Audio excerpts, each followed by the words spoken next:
Part 2 of cells. The cell membrane, which is going to be kind of a little bit of a review. We're just going to go deeper into the cell membrane and cell transport.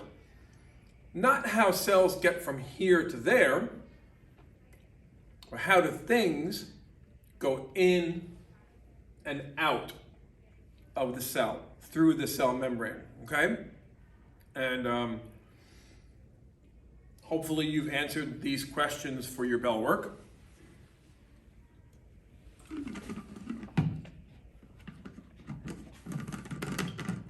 So the red ball and orange legged molecules, those are lipids. They're arranged because of the hydrophilic and hydrophobic nature of them, remember?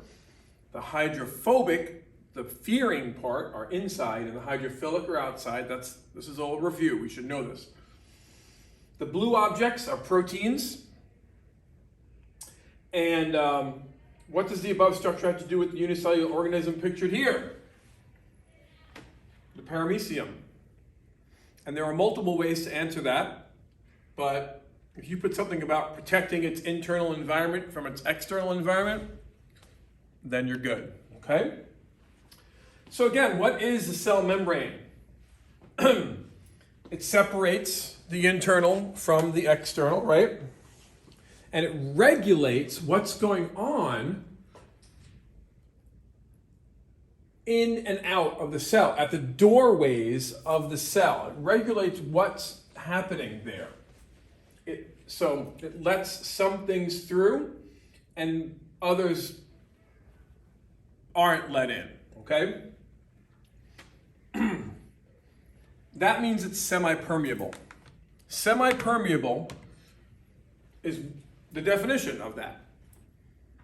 It's kind of like the doors of this classroom. They're locked all the time, and you're only allowed out during class if you have the proper pass and ID, student ID, right? That enables you to exit that door. If you did not have those things, you would not be able to exit the door. Same with coming in. Nobody's allowed in here. Nobody can come through that door unless they have a key, or if something on the inside helps them come in. In other words, a student comes or I come and open the door. So only certain things are allowed in and other things are kept out. That's what semi-permeable means. And of course, it helps maintain homeostasis. It helps control a sense of normalcy in the environment. So if we're talking about this classroom as an analogy, if we just let anybody come and go as we please, your friends walk by and they just walk into the classroom, things would get disturbed, right? Or if a student just wanted to get up and leave and I had no idea where they were going, and then the office was looking for them and I couldn't explain where they were, bad things would happen, okay? So that's why it's a very good analogy. The classroom is a very good analogy of a cell in that sense. Okay, so let's go a little faster. All cells have a cell membrane, we know that. Both prokaryotic and eukaryotic. Remember, pro means no, nucleus, like bacteria. Eu means do, have a nucleus, like our cells, plant and animal cells. Whoa, that was a little too fast, wasn't it? The cell membrane is fluid, like this, meaning that all of these proteins and lipids are kind of moving. They're all together, but they're kind of moving around like the surface of the ocean. And they're made up of, again, two parts, the lipids, or the phospholipids, and the proteins. That's what the whole cell membrane is made up of. So you have your external environment and your internal environment. So what is a phospholipid? This is a review from the last unit, from the biochemical macromolecule unit. So we know that they're lipids, phospholipids, they're fats. There's two parts. They have the phosphate head, and the fatty acid tails, the two fatty acid tails. So this is, this is your cell membrane, and if you take a little tiny piece of one of these and move them over here and make it bigger, that's what it looks like, okay? And these are all carbon and hydrogen atoms just connected together. And the phosphate head is polar, so it's water-loving. It's hydrophilic. And the non-polar tails are hydrophobic, water-fearing. Again, this should all be review from last unit. One of the fatty acid tails is usually unsaturated. That's why it's broken here. Remember, saturated fats look like this, and they're straight. The unsaturated ones give it a kink in the tail. So it bends a little bit like that, all right? And the unsaturated tail causes it to bend, like I said, keeping them apart in the cell membrane. Keeps them just a little bit apart rather than being too close together. And that enables things to pass through, some things. Like I said, if they get too close, they won't function. Homeostasis will be disrupted. They will lose their ability to keep things in and out, all right? So again, we can go to the classroom analogy. If something in the door was misshapen, then the door wouldn't be able to close properly, and things would get in that we didn't want to get in, and things would leave that we didn't want to leave. And not just people, the air conditioning. If the door was propped open, for example, the air conditioner, all the cold air would flow out and the warm air would come in through the top, and it would affect our environment here. Or a bee might get in, or a wasp might get in, which would disrupt the learning environment, or actually have the capability of killing somebody in the classroom. So again, the doors and the classroom are a very good analogy for keeping things in and out of a cell. So you've got some test yourselves. So you're going to have to come back and do this later. A lot of the slides on this are test yourselves.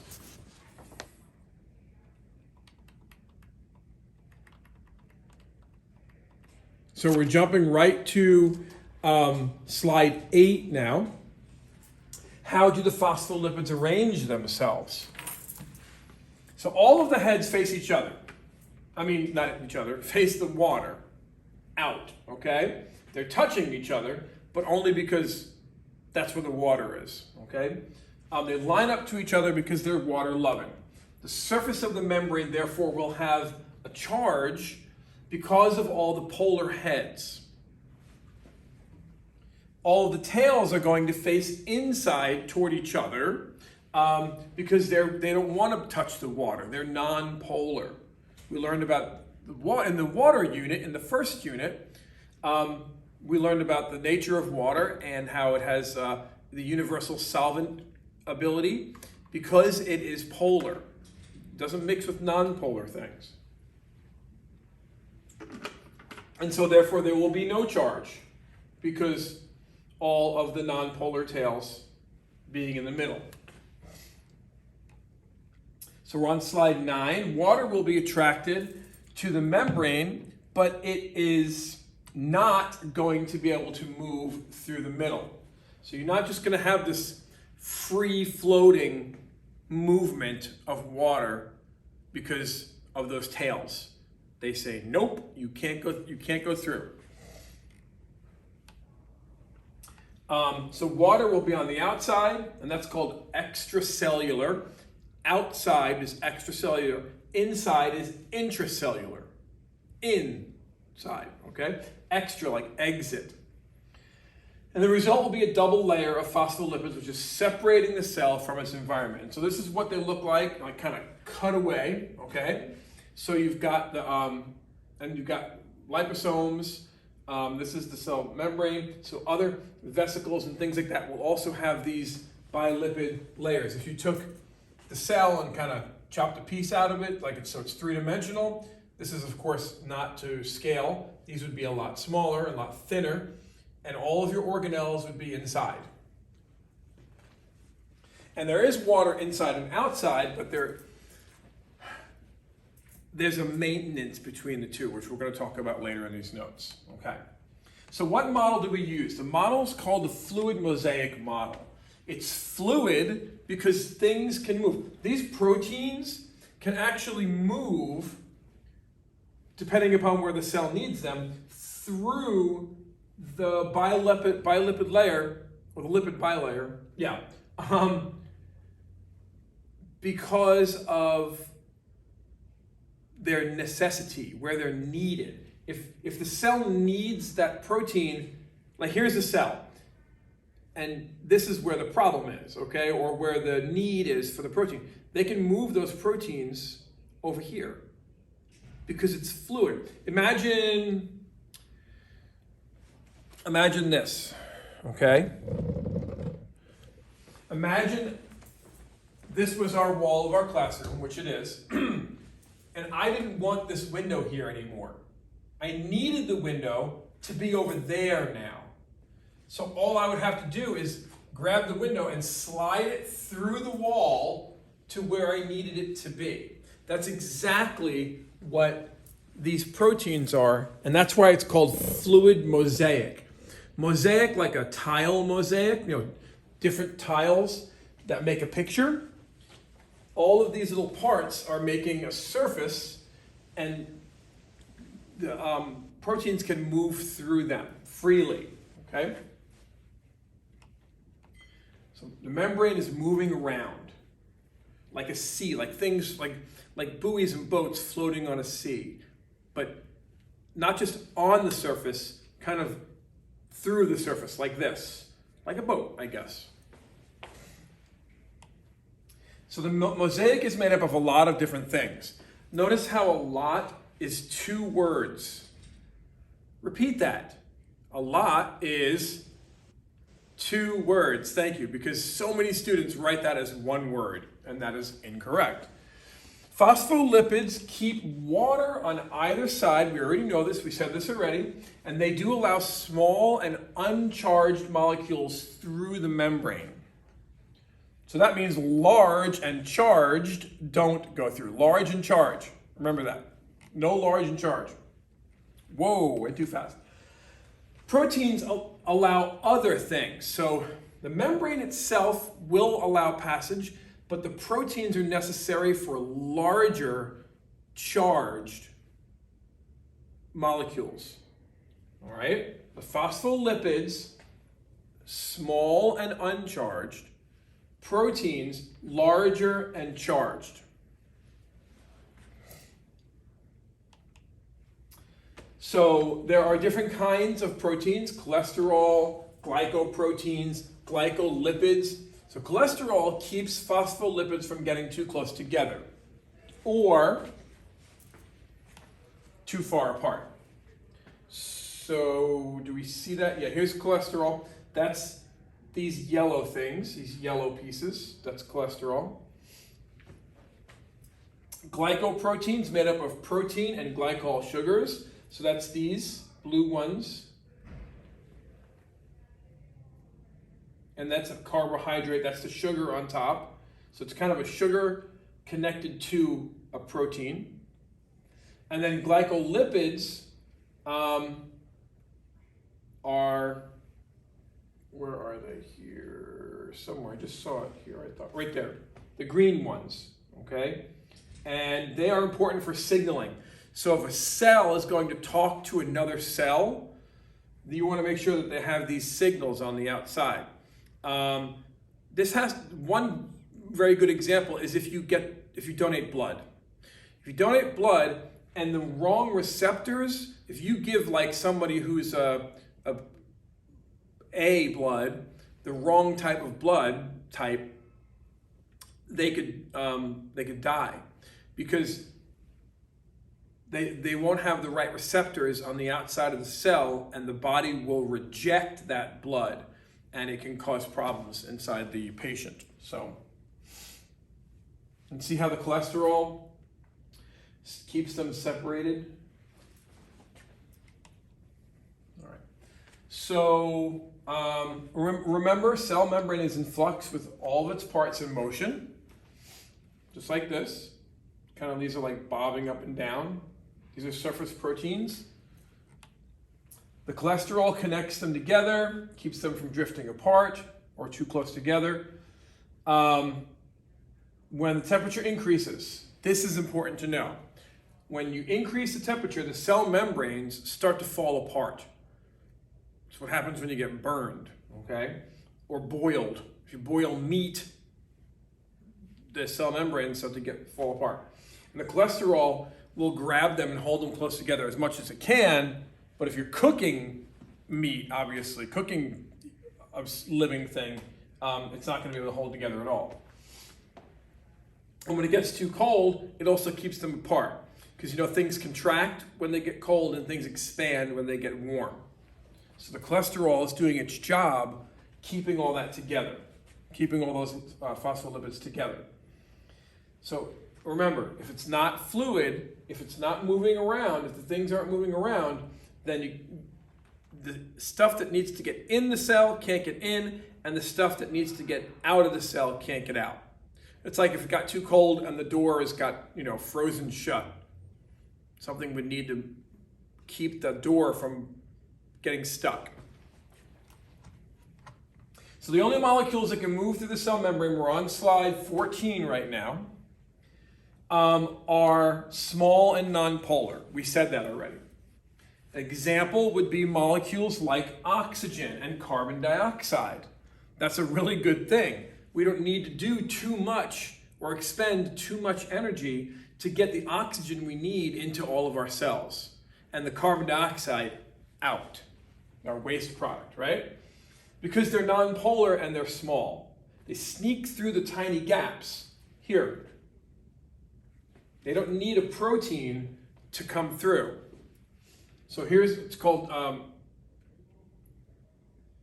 this is a high concentration to low concentration. We're going to talk more about that. This is actually a little too soon, so we'll talk more about that in a minute, okay?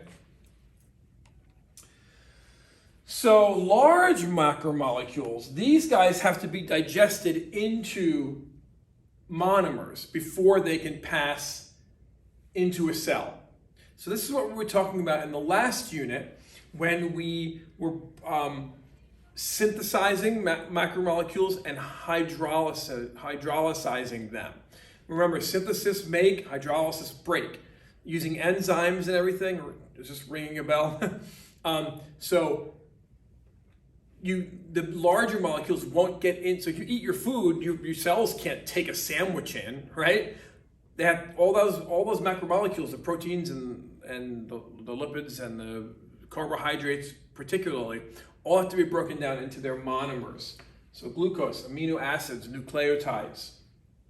So like a starch, like if you eat a potato or French fry, it's going to break down into the glucose molecules, if you hopefully remember that.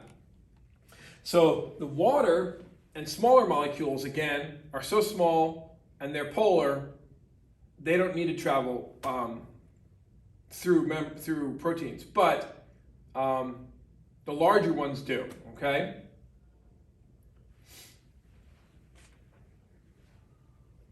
Oh, actually, this is saying, I take that back, because they're polar, they can't directly move through the cell.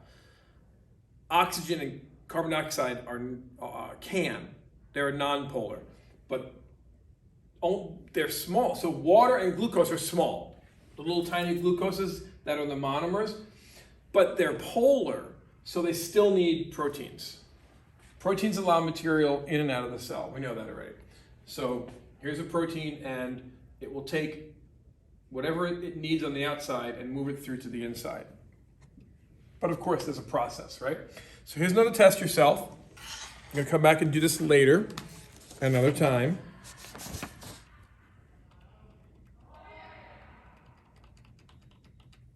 All right. So here are some questions you're going to answer. You're going to kind of take a brain break in the notes right now, and I'm going to give you 1 minute to discuss these starting right now. 3 questions, go.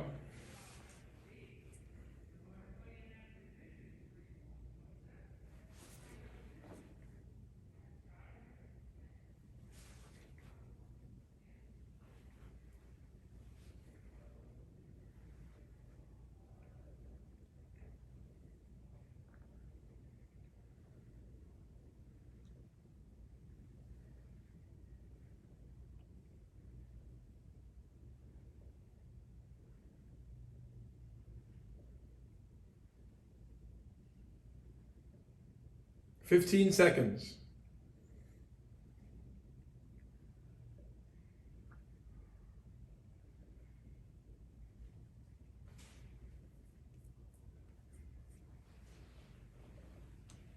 All right. So molecules can get into a cell either through something called passive or active transport. One uses energy, one doesn't need energy. And it's kind of obvious based upon the words, which one's which. Passive, no energy. Active, energy, okay? So passive, again, so therefore you must know the answer to that one, requires no energy. Molecules move from an area of higher concentration. So if there's more of the substance on the outside, they're going to move to the inside. If there's more of the substance on the inside, they're going to move to the outside. So they move from higher concentration to a lower concentration. Examples are diffusion, which we're going to talk about right now, and osmosis. We're going to talk about both of these right now. You may have heard of that term osmosis before. And then active transport, of course, requires energy. Molecules move from an area of opposite now, from low to high. So you've already got a bunch in the cell. Well, the cell wants more. So in order to do that, it has to have energy, ATP energy. Or vice versa. If there's more on the outside and the cell wants to still get rid of more, it's going to use energy to get rid of that. It's going to actively transport something through the cell membrane. And examples include endocytosis and exocytosis, and we're going to talk about those. Okay, so what is diffusion? Molecules are constantly in motion, right? And they move, they collide with each other, and they collide away from each other. So just like this. If you were to release a spray into the air, okay, the scented sprays or whatever, perfume or whatever, this is what would happen. So it would diffuse out. They'd bounce off of each other, and they'd bounce off of the walls until they became equally spread out. So in time, they will have bounced until they are equilibrium, which is what I just said, in equilibrium. So the concentrations would be the same everywhere in the classroom.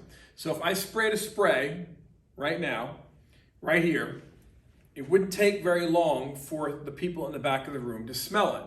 And my counterpart is going to show you that right now by spraying a scented spray. See?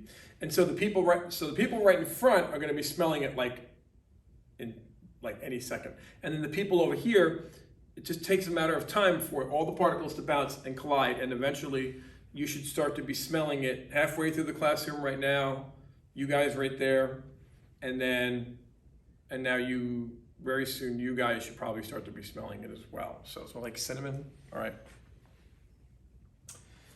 So when the concentration of molecules is greater in one part of a substance, molecules will spread into areas where their concentration is less. It's natural behavior of the universe to spread things out and make things even, all right? And that's what diffusion is. So the area from high concentration to low concentration, just like what you see here happening. So this movement is called diffusion. We said that already, okay? Anywhere from high to low is diffusion. Because diffusion results from the normal movement of molecules, it requires no cellular energy. It's the normal movement of the universe's natural tendency for disorder, to make things as disordered as possible. If he sprayed that spray and the spray stayed right there, that would be a sense of order. But the universe's tendency is for disorder. So what's easier, to make a glass container or to break it? All I have to do is drop it to break it, because that's what the universe wants, okay? So that's why no cellular energy is necessary. If you put some drops of food color into water, it's going to spread out by itself. You come back in a few minutes, the entire glass of water is going to be the same shade of blue.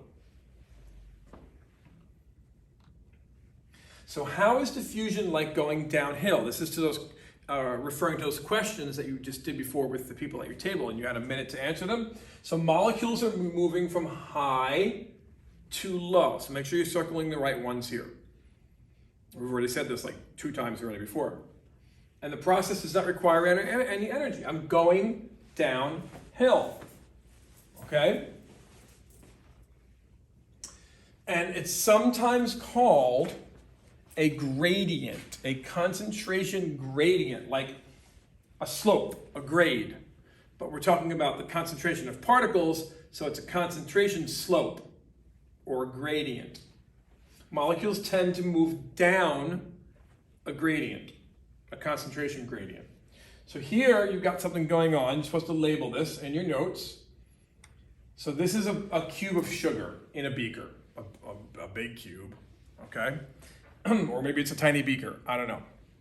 And then as it's sitting there, it's gonna, you can do this at home. You take a sugar cube or even just a teaspoon of sugar at the bottom, fill it with water, and when you come back, eventually, it's gonna be spread out through the entire thing. And that's what happens. You have high concentration here,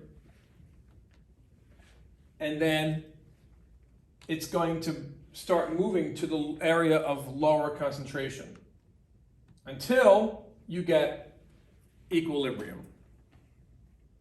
So make sure that that's labeled in your notes. So diffusion is like going downhill. Diffusion downhill, diffusion downhill. Try to remember it that way, okay? No energy required. You can just stop and fall down and roll. You don't have to have any energy going down a hill. Actually, yeah, if you're thinking about like a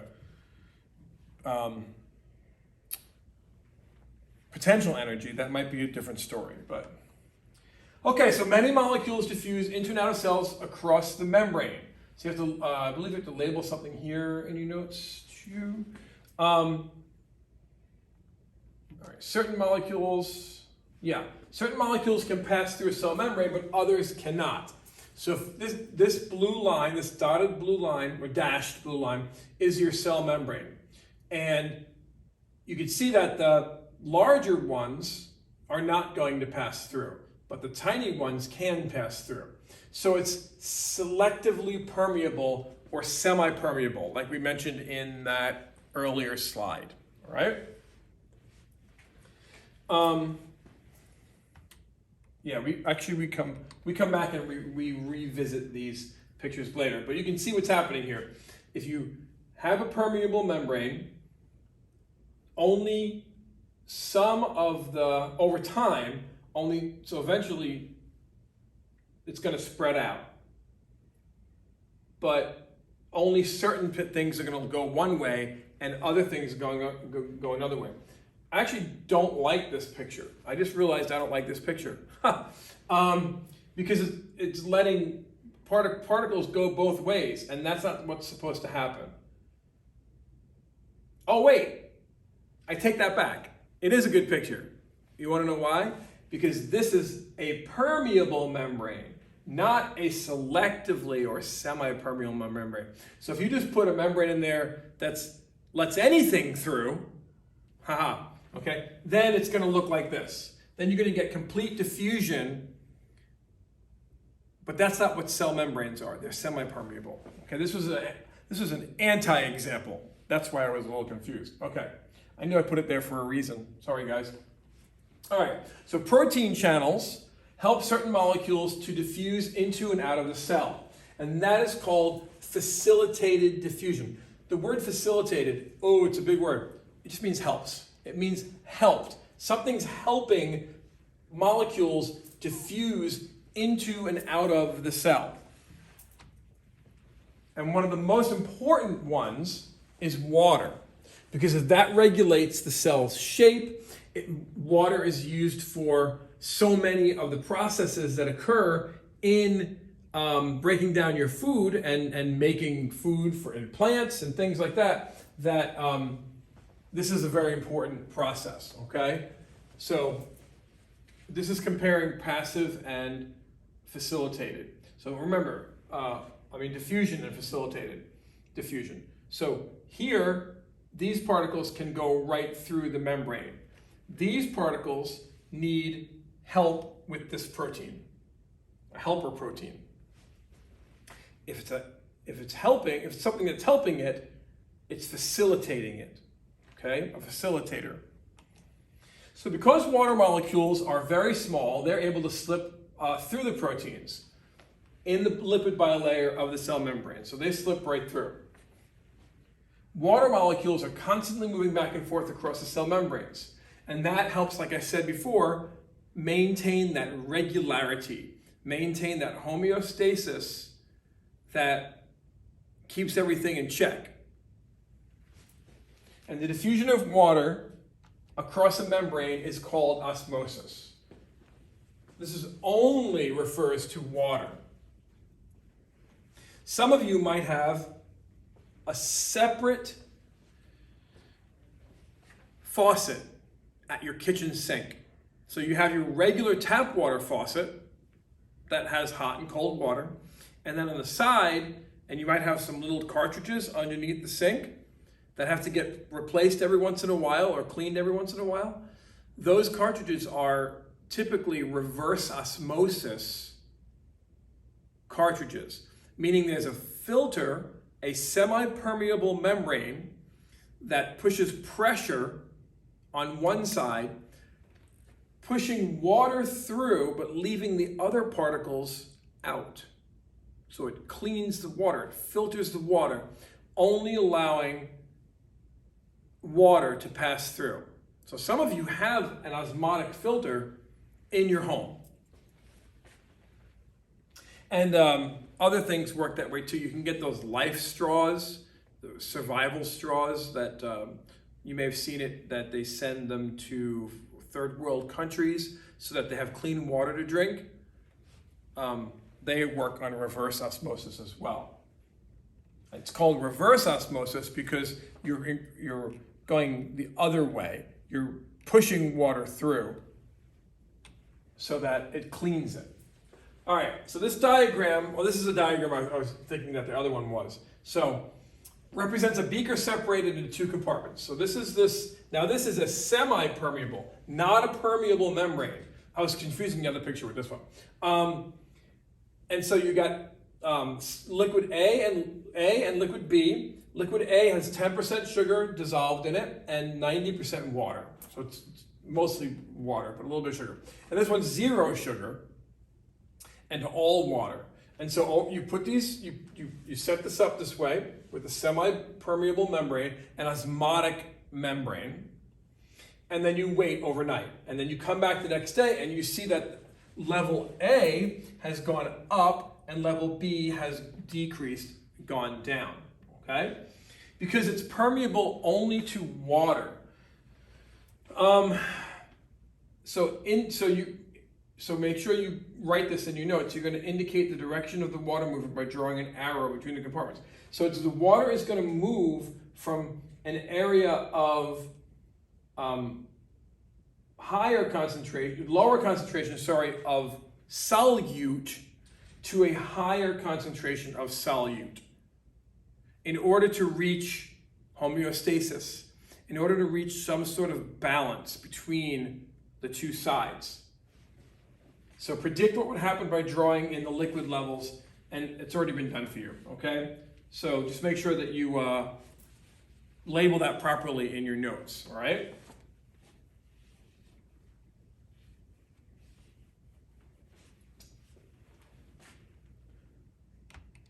In addition to water, cells also contain sugars, proteins, salts, and other dissolved substances. As a result, the concentration of water outside is often higher than that inside. Think about if you were in the ocean, to make an extreme example. The inside your cells is not the same saltiness as the ocean water. So that's a higher concentration outside than inside your cell. So when water enters the cell, it causes the cell to swell up, and it could explode. It's called osmotic pressure. It causes a cell to burst. Here is an example. If you have a wilted plant, in this case it's a celery stalk or something like that, and you put it in water, and the osmotic pressure will cause the wiltiness to go away, okay? And we're going to find out how this could happen, okay? How do cells avoid bursting? So plant cells have cell walls, right? To support them. And so it's hard to burst a plant cell. Many single-celled organisms, these are animals, they don't have cell walls. So what do they use? Well, the paramecium, which we've talked about in the past, has a special organelle. Now we talked about vacuoles, but we didn't talk about contractile vacuoles. These are like pumps that, in case they get into an environment where water is being forced through the semi-permeable membrane of their cell membrane, they can extract, they can push some of that water back out, okay? So here's a little animation of it happening here, of a contractile. It contracts and it pushes the water out. So the water gets pulled in,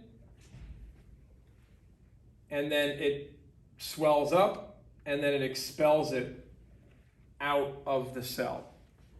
So it's a little pump. Now, that's a single-celled organism.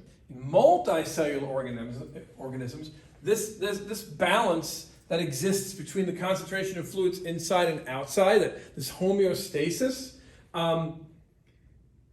is kind of works the same way. But water enters the cells of the body at the same rate as it leaves in order to maintain homeostasis. In order to have the balance, this is a sea star, I didn't draw that, but in order to have that balance maintained, you're going to have this constant flow of water inside and out of the cell based upon the concentration of substances, okay? So we don't have to worry about our external environment because the other cells are pretty much the same inside and out, inside our body. So here's a test yourself. Okay. So we're going to go quickly through this. It's 2 pages. Okay. So now we're talking about something called an isotonic environment. 3 new words: isotonic, hypotonic, and hypertonic. Isotonic is there is the same concentration inside and outside of the cell of dissolved substances called solutes. We learned about that when we learned about properties of water a couple of months ago, okay? If it's the same, it's isotonic. New word, okay? The concentration of water is also the same. If the concentration of dissolved substances, solutes, is like salt and sugars, are the same in and out, then the concentration of water is going to be the same in and out. This defines an isotonic environment. Nothing's going to happen to the cell. The cell will remain the same in an isotonic environment. But in a hypertonic environment, there's a higher concentration of dissolved substances, the solutes,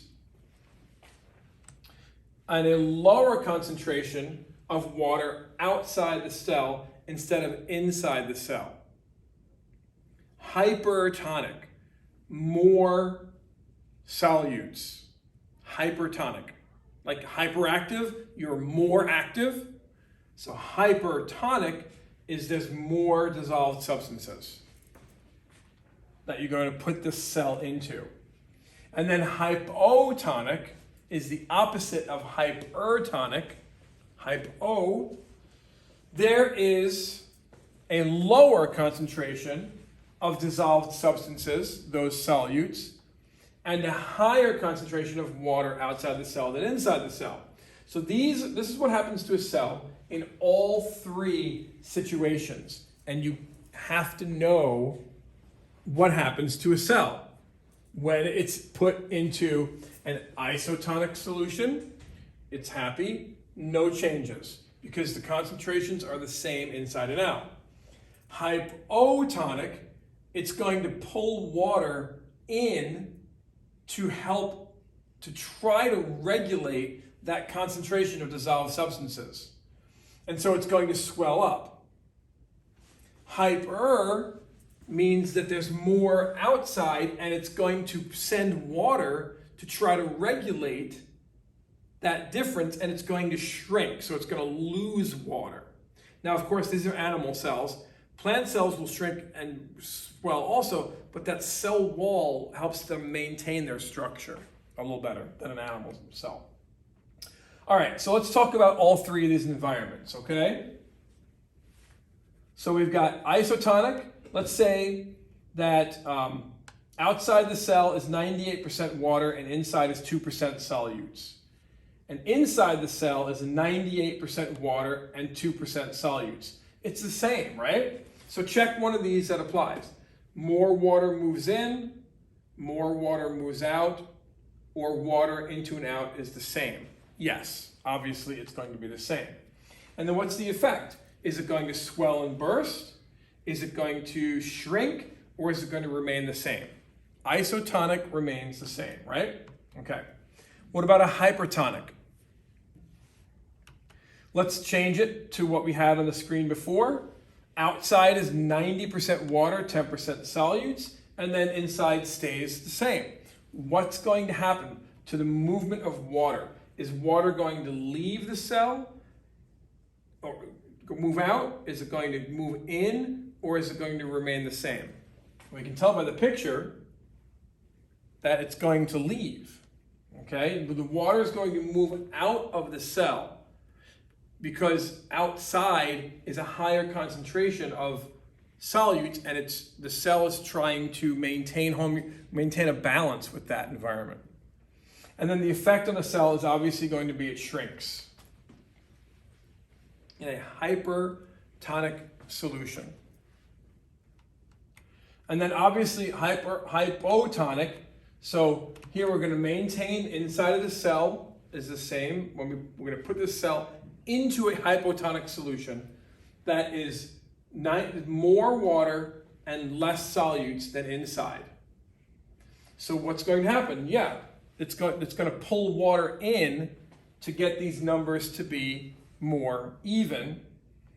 So it's going to move water into the cell, and the cell is going to, if it's too hypotonic and the cell can't regulate, it's going to actually burst that cell membrane, that bilipid layer. And the cell wall of the plant helps maintain it. It won't maintain it forever, but it helps maintain it. So it'll swell or burst. So hypertonic, it's called plasmolysis. It'll lyse or burst, okay? It'll shrink, sorry. Cytolysis is it'll lyse or possibly burst. And then isotonic means it stays the same. You don't have to know these words, cytolysis and plasmolysis. The word lyse, L-Y-S-E, not lice like lice in your hair, that's L-I-C-E. L-Y-C-E means pretty much to, if you said a cell lysed, that means it burst, it popped. Okay, test yourself. And we're probably going to stop the notes right here for now. The rest of them are going to be on, the rest of this video is going to be on Google Classroom.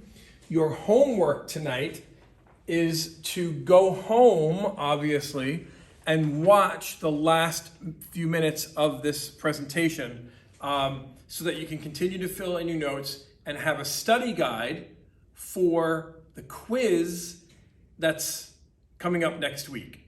That's based on cells. It's going to have the first part of the notes, all the cell organelles and cell theory and microscopes. And it's also going to have some of this on this transport as well. Stuff about the hypotonic, hypertonic, isotonic, passive transport versus active transport, what osmosis is, and questions like that, okay? So, because the quarter is ending and we don't have much time. So I'm gonna stop the video in class right here. Well, I'm not going to, he is.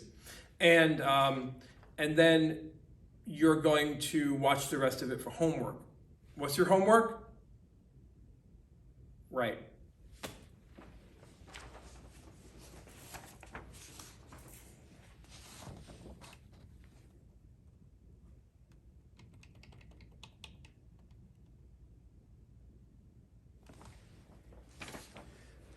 Okay, so what is active transport? Hello, kids at home.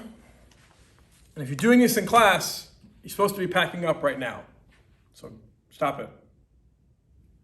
All right. Movement of molecules from low to high. So this is the opposite of passive transport because you need energy for this. Sometimes the cell wants to move things that are, like let's say this room is already packed with kids. Then normally we wouldn't want more kids in here, but let's say it was like a red alert or something like that, like a lockdown drill. And we had to pull an entire other class in here. Well, we would have to, have energy to do that, to pull kids in from the hallway to come into our cell.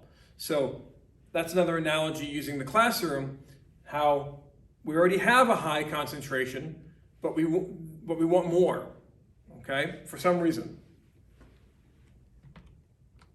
So that's called active transport, from low to high, not high to low, like passive. And it requires energy, obviously, because it's active. It needs energy. So how is it like going uphill? Because remember before we talked about going downhill and how it requires no energy?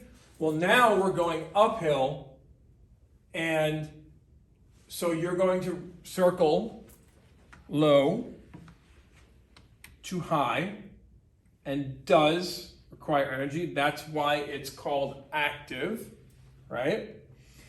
Which life function supplies energy need for active transport? This was one of the functions we wrote down in the last set of notes. Cellular respiration. That's that ATP in the mitochondria. ATP. You've got a low concentration and a high concentration. I want to pull them in against the gradient. Not with the gradient, against the gradient.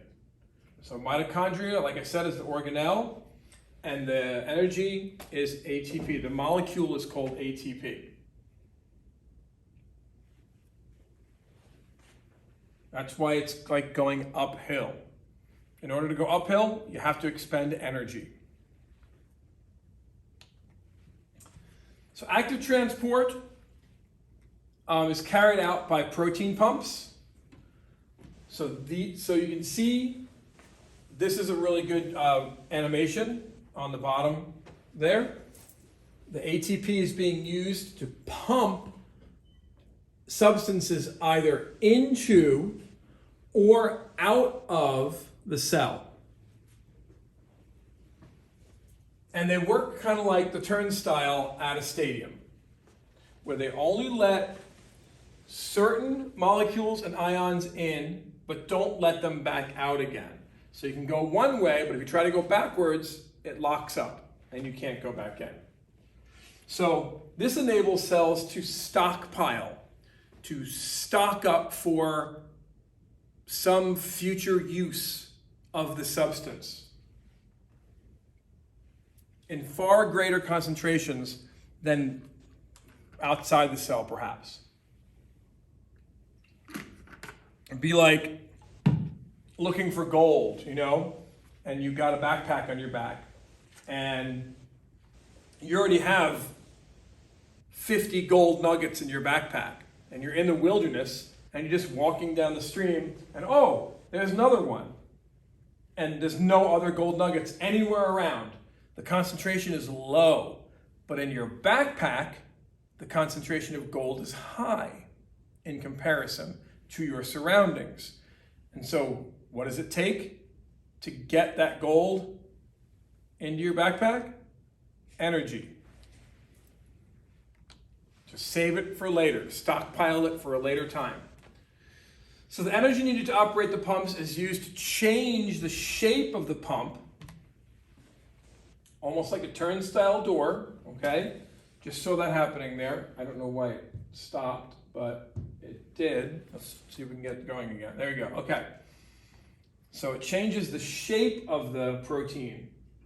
The ATP comes in, and that enables it to act like a turnstile. And it pumps it through from low to high. So you can see it's very similar here, where they're first like this, and then they change to like that. They just start here, and then they go like that. So in and out.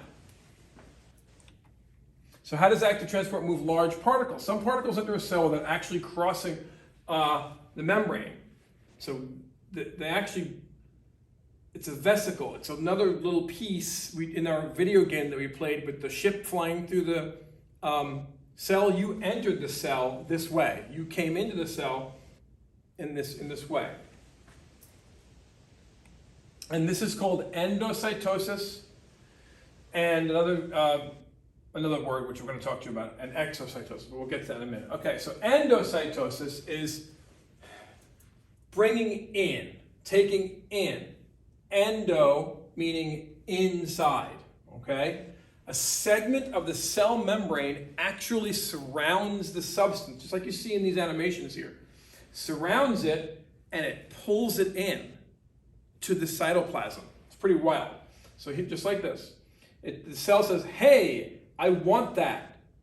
So it wraps this fluid mosaic cell membrane around the particle and brings it in to itself. It's really kind of cool. So it makes a vesicle.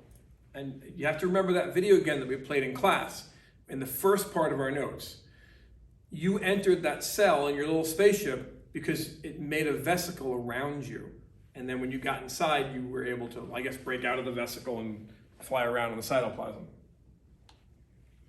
So you have to label this in your notes. So this is pretty much the particles that the cell wants.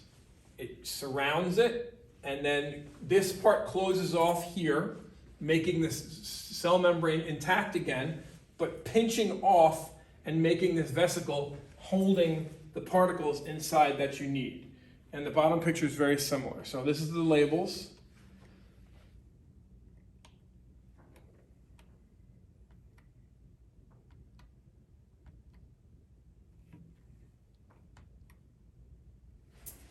Is that it?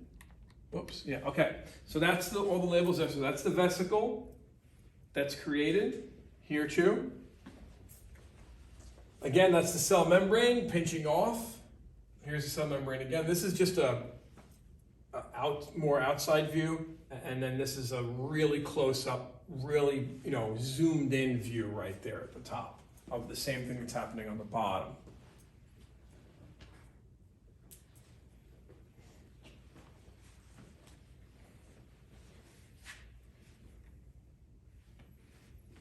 Ten more seconds on this, and we should have our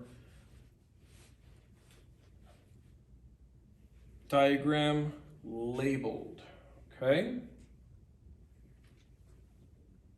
Of course, you could always pause it, obviously. All right, two kinds of endocytosis. So there's two ways a cell takes things in, in. The first one is called phagocytosis, and the second one is called pinocytosis. I know they're weird words, but so phagocytosis is like cell eating, and pinocytosis is cell drinking. So if the cell needs to take in a particle of some kind, it's going to eat it, just like we saw in those previous animations and that picture you just diagrammed. Pinocytosis is, it wants fluid. Let's say the cell needs a lot of water fast. It's going to wrap its cell membrane around some water and pull all of that water in at one time and then use it that way. It's pretty wild that it can do that. All right. Here is, these are some really neat animations, so I'm going to let you look at these. White blood cells attacking a parasite, so you can see them swarming on it. It's pretty amazing. Though the white blood cells that are in your blood, they are the protectors. They attack foreign invaders.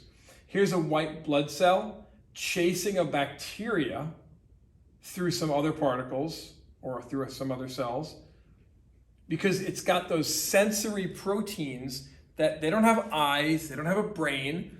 They just have these proteins in the cell membrane that say, hey, I need to eat that. That's a bad guy. And it'll move toward it. It's really amazing. Here's an amoeba eating a paramecium. Amoebas are like the single-celled organisms that are like blobs, and it's eating a paramecium.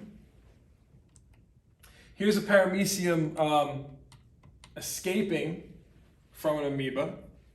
So an amoeba is trying to wrap its cytoplasm, its cell membrane around it to do phagocytosis, to cell eat, to eat. Once it surrounds it, it's done. It's going to surround it not just two-dimensionally, but three-dimensionally, and then it's trapped. And then the amoeba's lysosomes will come in and break it down and use all the nutrients for itself. Unicellular organisms, one-celled creatures. And they're everywhere. And the opposite of endocytosis is exocytosis. Exiting. Endo in, exit out. Okay? It's bound to be a question on your test about this. So the reverse process is releasing those materials outside. And they could be either wastes that the lysosomes broke down, or they could be some other secretions of the cell, like hormonal secretions and such.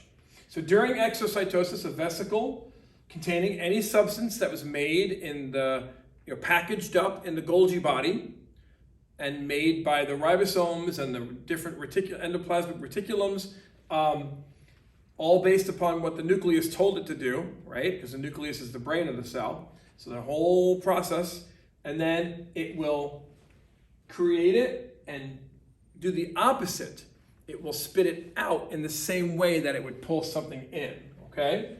So to get rid of materials that could not be digested, and then enzymes, of course, are necessary for that. Another example is when proteins are released or exported. That's kind of what I said. So this was a waste example using the lysosomes. Protein production to get out of the cell to go to other, they're called secretions. So digestive enzymes in your stomach or in your saliva, mucus, tears, and poisons like those in snakes and spiders. All right? So, and that little animation is showing simply it's the reverse of endocytosis. It's exocytosis. Oh, and what organelles are responsible for synthesis of proteins? We know ribosomes. They enable the amino acids to come together in the proper order of chains, right, to make proteins. Okay, so you have a diagram here, and these are the steps. They're in your notes, so I'm not going to read these for you step by step. Your job is to read over these steps and then fill in the parts on this. So I would pause the video on this slide until you get all of those step 1, step 2, step 3, and step 4. This is the whole process of how a protein is made and then packaged and then released through exocytosis. And of course some parts, plasma membrane, Golgi body. All right, so pause it here.